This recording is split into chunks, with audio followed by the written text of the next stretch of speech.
that positive economy is one where we really question the purpose of business. So I think, why do we go to work? I go to work because of the product we make or the service we provide. And I think that we have to really focus on what is the purpose of business and not just assume the purpose of business is to make profit. Now that's important, but is that really the purpose?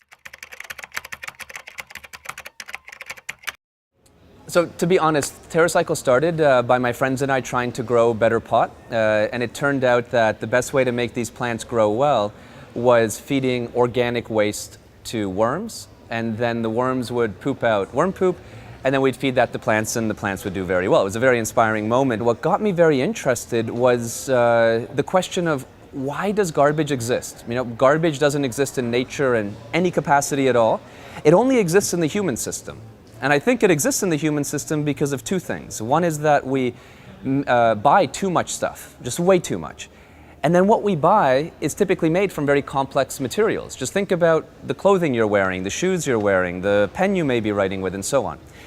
And when you add consumption and complex materials together, you get the modern concept of garbage, but it's a very new idea.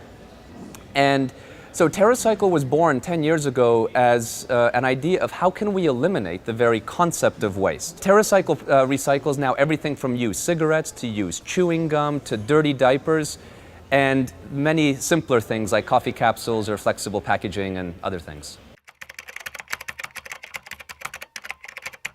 So the best thing we can do as consumers is ask the question. And always ask companies, what are you really doing? Can you show it? Can you put a video on the internet? Can you put some photos? And that's the responsibility, I think, of consumers, is to buy consciously and ask questions. Because if you don't, then they won't have answers.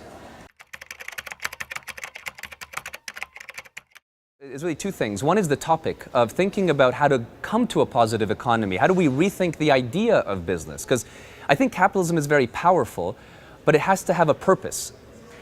And the other really inspiring thing is that it's not just business people, it's a bunch of young people who are going to be running the country, the planet in 10 years from now, and that they're interested in this topic is very inspiring to me.